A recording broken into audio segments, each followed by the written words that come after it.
So we've talked now about the basic structure of fungus with the mycelium and the hyphae and how hyphae grow.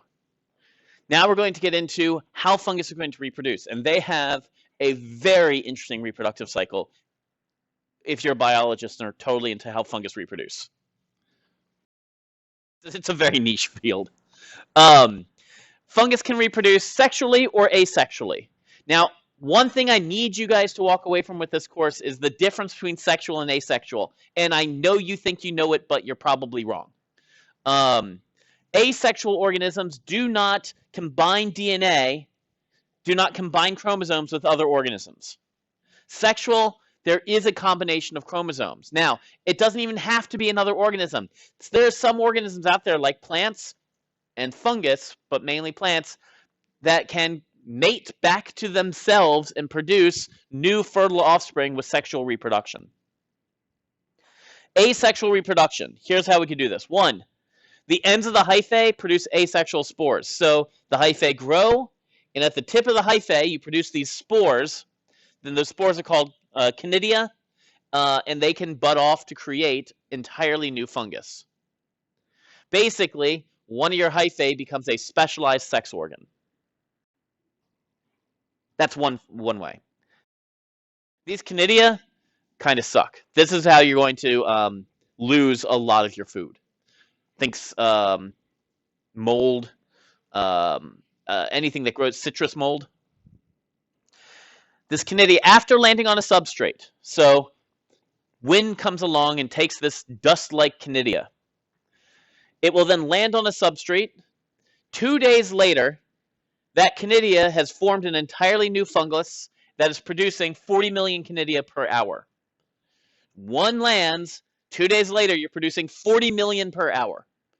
You can imagine how quickly that would spread.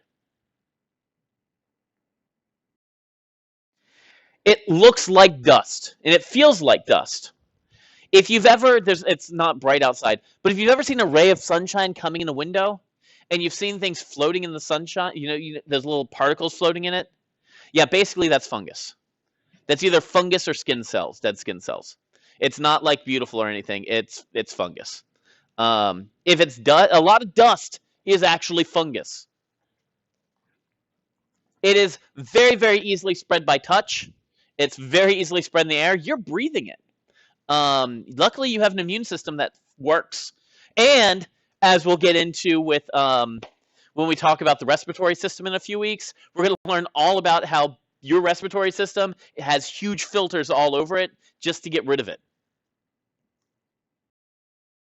Citrus mold is an example of spread by conidia. If you go to the store and you see any anything that's covered in mold, don't buy it, right? But not only don't buy that one, don't buy the ones that are nearby, because that's producing millions upon millions of conidia per hour, spreading them everywhere.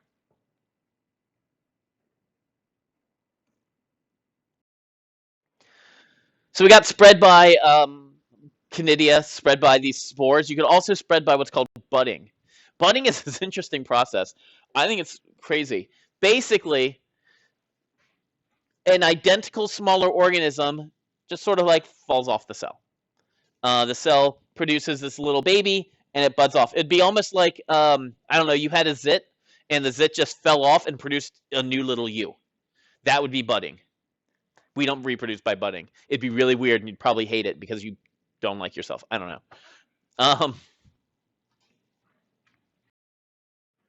Athlete's foot and infectious yeast are both conditions in which fungus are budding.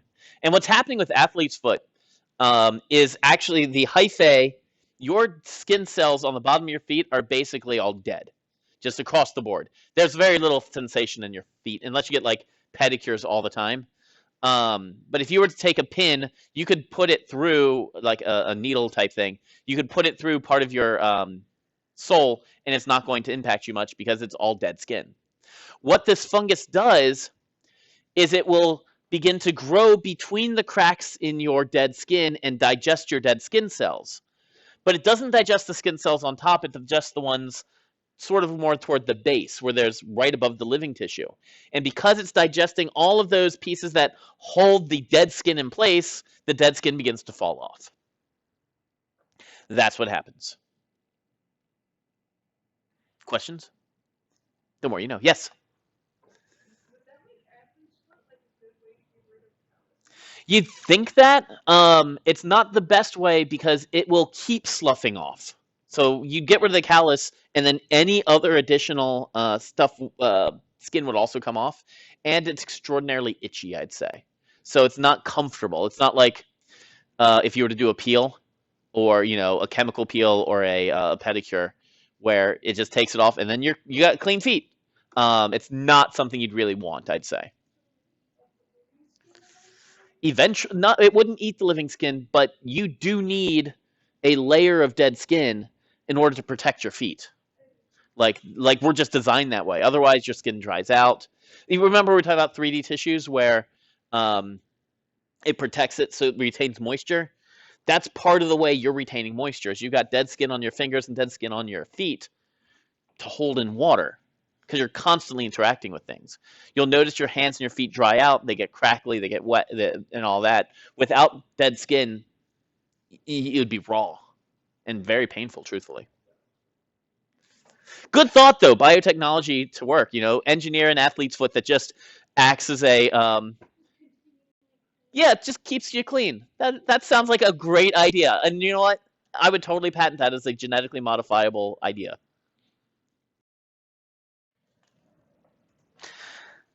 Now we got budding, we got conidia, the spores. The other way you can do this is sexually. Sexual reproduction increases genetic diversity because what happens when you have when you successfully mate is you're going to exchange DNA and that exchange chromosomes, and then that will allow for crossing over to occur. It creates entirely new combinations of alleles on which evolution can act. And you guys saw how powerful evolution was. It drove us from being unicellular organisms to multicellular organisms. So what will happen in fungus is you got two hyphae coming together. When those two hyphae meet, they twist around each other. They do this little fungus hyphae sex dance. And that forms what's called a fruiting body. The fruiting bodies are things like mushrooms. So these two meet, they twist, and they come above the ground. Some fungal species have, if you could term them sexes, have about 36,000 sexes. That is the population of a small town, small city. 36,000 potential mates. And you got to figure out who's who you can mate with and who you should eat. It's actually pretty tricky. Because remember, fungus protist world, you either mate with it, you eat it, or you are killed by it. It's tricky. It's the equivalent to like going onto a dating app and even odds on if you're going to find a killer or somebody to mate with. Yeah. Which, I don't know, those odds might be pretty even these days too. So, good luck. Glad I don't have to deal with that crap. All right, so compatibility. When compatible hyphae meet underground, they intertwine. So here, you can see non-compatible hyphae, right? There is a distinct break right there where they're like, nope, not touching you. There's cooties involved. Here, same thing, but down here, you can see hyphae going back and forth, and this begins to form fruiting bodies right there where they meet.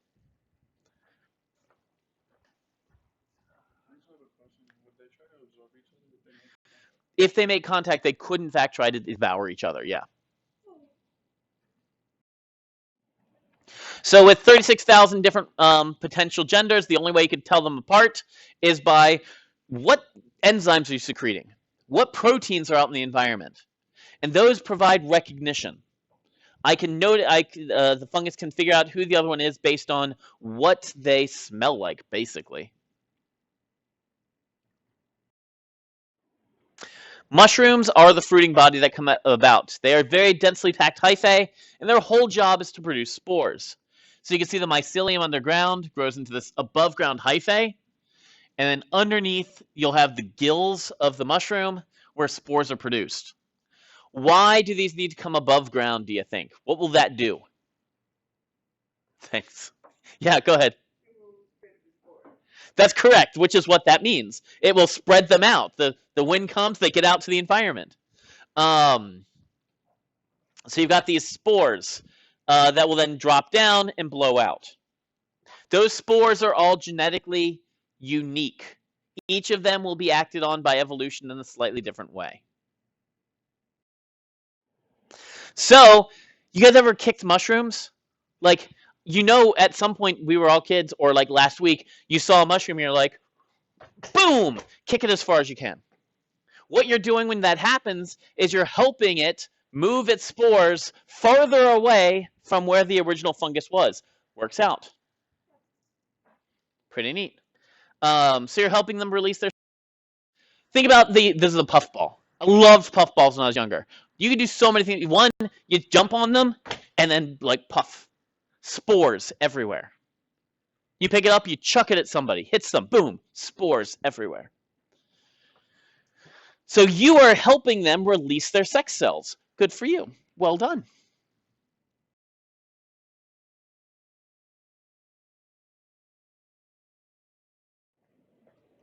Questions, concerns?